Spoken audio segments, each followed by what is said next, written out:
Saraswati group of colleges के इस online class में आप सभी का स्वागत है। मैं संस्कृत विशेषज्ञ डॉक्टर सूर्यभान मिश्रा आपको आज बीए प्रथम वर्ष के प्रथम प्रश्न पत्र के अंतर्गत कुमार संभवम महाकाव्य के मंगलाचरण से प्रारंभ करूंगा। कुमार संभवम महाकाव्य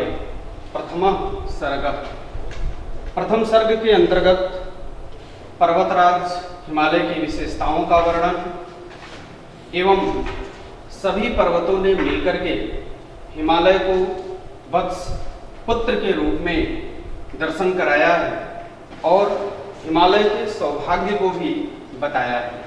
इस महान पर्वत पर कौन कौन से श्रेष्ठ वस्तुएं प्राप्त होते हैं, इसका मनोरम तथ्य मार्मिक ढंग से महाकवि कालिदास ने प्रस्तुत किया है। मंगलाचरण है। अस्त्युत्तरस्यां दिशि देवतात्मा हिमालयो नाम नगाधिराजः। उत्तरस्यां दिशि देवतात्मा हिमालयो नाम नगाधिराजः।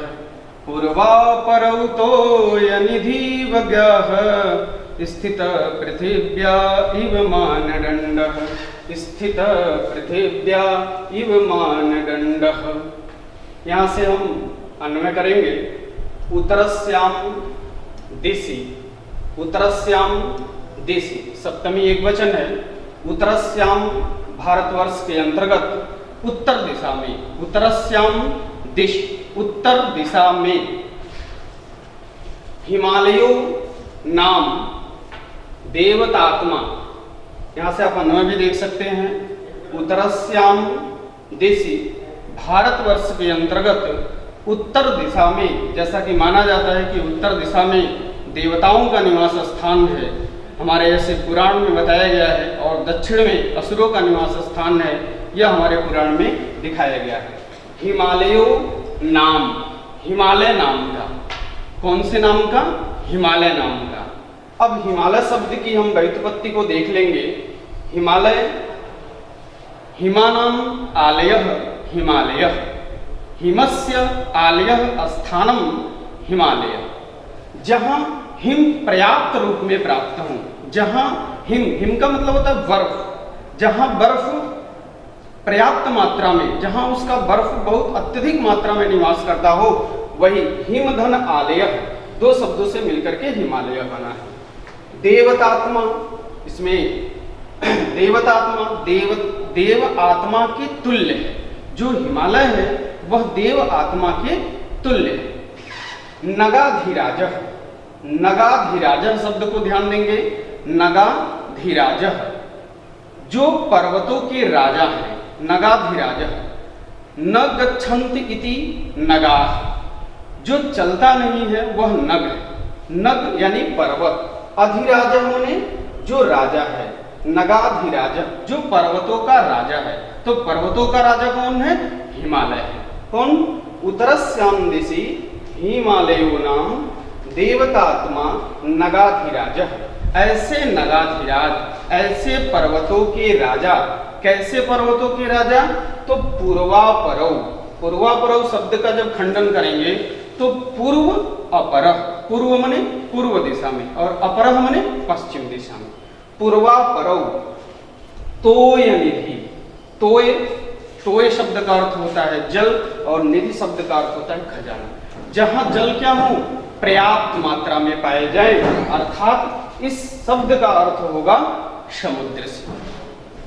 उत्तरस्यां दिशि हिमालयो नाम देवतात्मा नगाधिराजः। पूर्वापरौ तोयनिधि, पूर्व और पश्चिम में समुद्र में वज्ञाः प्रवेश करके, वज्ञाः अवसर्ग है, वह धातु है।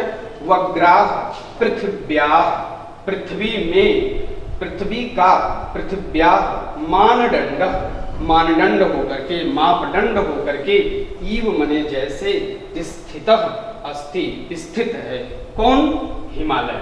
हिमालय की विशेषता बताते हुए महाकवि कालिदास ने जो अपना मंगलाचरण किया है वह यहीं से किया है। मंगलाचरण में उन्होंने पहले हिमालय की विशेषताएं बताई हैं कि वह जो हिमालय पर्वत है वह मानो पूरब से लेकर के पश्चिम तक समुद्र में प्रवेश करके इस पूरे पृथ्वी का क्या कर रहा है, मापदंड कर रहा है, मानदंड कर रहा है और देवता के तुल्य स्थित होकर के वह हमारे तर्क में विराजमान है। वह अब इसी के साथ हम दूसरे को देखेंगे। दूसरा जो श्लोक है, दूसरा जो हमारा श्लोक है वह है उपजाति छंद में है। उपजाति छंद में पहले हम इसे पढ़ेंगे। यम सर्वशैला परिकल्प्य वत्सम मेरौ स्थिते दो धरि दोह दक्षे भास्वन्ति रत्नानि महोषधीश्च पृथुपदिष्टां दुदुहुर्धरित्रीं पृथुपदिष्टां दुदुहुर्धरित्रीं। इसमें हम मुख्य रूप से देखेंगे सर्वशैला जो हमारी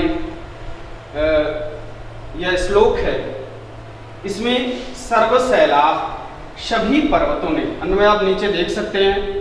सर्वशैला, सर्व माने सभी, शैला माने पर्वत, सभी पर्वतों ने, सर्वशैला यम, यम जिस हिमालय पर्वत का, जिस हिमालय पर्वत को क्या किया है, वत्स परिकल्पः, वत्स माने पुत्र, बछड़ा, परिकल्प यह परिकल्पना करके, बना करके, दोह दक्षे, दोहने में जो दक्ष हो वह दोह दक्ष कहलाता है।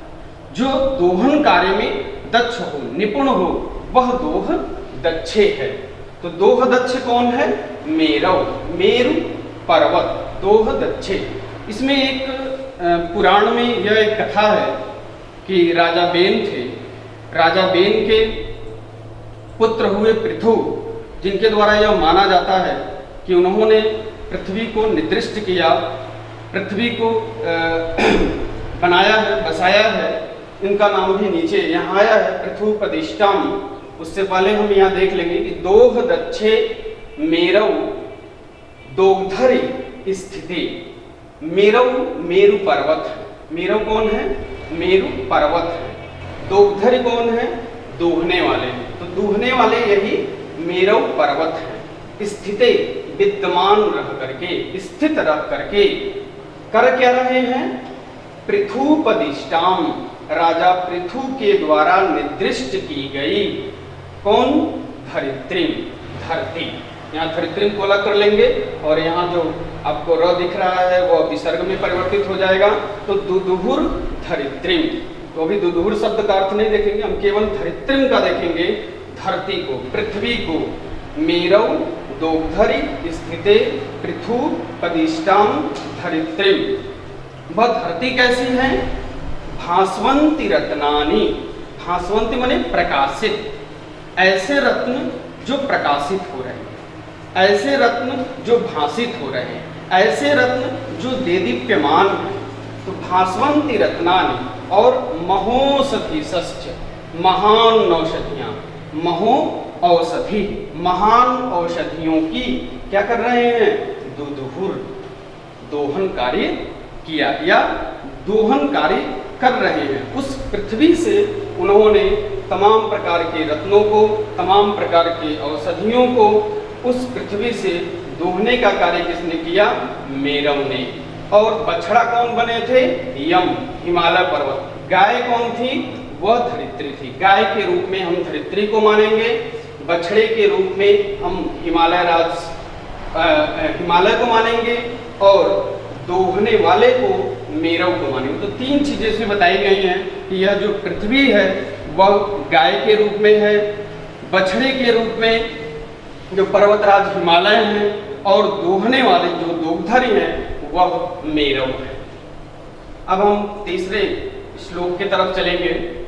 तीसरा श्लोक है हमारा, अनंतरत्न प्रभवस्य यस्य हिमं न सौभाग्य विलोपि जातम् एको हि दोषो गुण सन्निपाते निमज्जतिन्दो किरणे शिवांकः निमज्जतिन्दे किरणे शिवांकः। इसमें अनंत रत्न प्रभवस्य यस्य हिमं न सौभाग्य विलोपि जातम्, यह हमारी प्रथम पंक्ति है। अनंत रत्न प्रभवस्य, अनंत माने होता है असंख्य, बहुत सारे असंख्य रत्न। उस हिमालय पर्वत पे असंख्य रत्न हैं। जैसे कन्याओं में उमा का जन्म हिमालय से हुआ है, मणियों में वैदूर्य आदि जो रत्न हैं वह हिमालय पर मिलते हैं, औषधियों में जो मृत संजीवनी है वह भी हिमालय पर मिलती है, नदियों में जो सर्वश्रेष्ठ गंगा है वह हिमालय में मिलती हैं, लताओं में जो सोमलता है वह भी हिमालय पर ही मिलता है। इसीलिए हमारे हिमालय को अनंत रत्न वाला कहा गया है। अनंत रत्न प्रभवस्य, बहुत सारे रत्न वहां से निकले हुए हैं, उत्पन्न हुए हैं, प्रभव हुए हैं। यस्य हिमम, उस हिमालय पर्वत का एक दोष है और वह है हिम। हिम का अर्थ होता है बर्फ। उस हिमालय पर्वत पर बहुत सारे बर्फ गिरते हैं, इतना बर्फ गिरता है कि पूरा हिमालय सफेद रंग का हो जाता है। तो हिमम सौभाग्य विलोपी न जाता, वह हिम है वहां पे, लेकिन कह रहे हैं कि सौभाग्य सुभगस्य भागः सौभाग्य, जिसका सुंदर भाग्य हो उसे सौभाग्य कहते हैं। तो सौभाग्य विलोपी, समाप्त नहीं होता है, विलोपित नहीं होता है, न मने नहीं, जातम मने जाता है। यानी उस हिमालय पर्वत पे जो बर्फ गिरते हैं, जो बर्फ वहां गिर रहे हैं, वह बर्फ उस हिमालय की सौभाग्य को किसी भी प्रकार से नष्ट नहीं करता है। क्यों?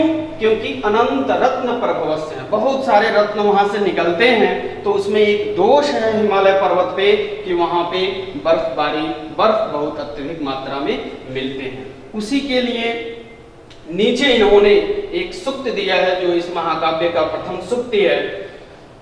एको ही दोषो गुण सन्निपाते, एको ही दोषो गुण सन्निपाते निमज्जतिन्दो किरणे शिवांकः। इसमें इन्होंने दिया कि ही मने क्योंकि, ही यहाँ ले लेंगे, ही मने क्योंकि गुण सन्निपात, गुण का जब सन्निपात हो, बहुत सारे किसी व्यक्ति में यदि गुण को देखा जाए तो उसमें यदि एकह दोष, यदि एकाध दोष है, वह एकाध दोष वैसे ही समाप्त हो जाते हैं। उसके लिए उन्होंने लोक का उदाहरण दिया। क्या उदाहरण दिया? इंदोह किरणेषु अंकः, जो इंदोह है, यहां से इंदोह ले लेंगे, चंद्रमा, किरणेषु किरणों में, इंदोह किरणेषु अंकः, जो एक चिन्ह है उस चंद्रमा में, उस चिन्ह को हम भूल जाते हैं। उसमें जो एक पूरे चंद्रमा में आप देखते होंगे कि एक काला सा धब्बा दिखता है, उस धब्बे को हम भूल जाते हैं। क्यों भूल जाते हैं? क्योंकि चंद्रमा हमें आह्लादित करती है, चंद्रमा हमें अपनी किरणों से हमारे अंदर शांति देती है। हम सूर्य के रश्मियों में बड़ी देर तक खड़े नहीं रह सकते। सूर्य हमें उष्णता प्रदान करता है, लेकिन चंद्रमा हमें शीतलता प्रदान करती है।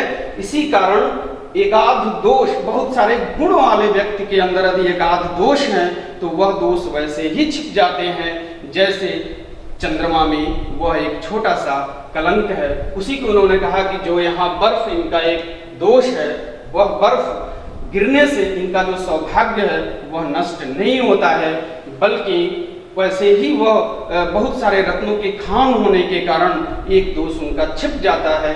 जैसे इन्होंने यहाँ पे उदाहरण के द्वारा हमें बताया कि चंद्रमा में एक दोष को हम भूल करके केवल उसके गुणों को देखते हैं।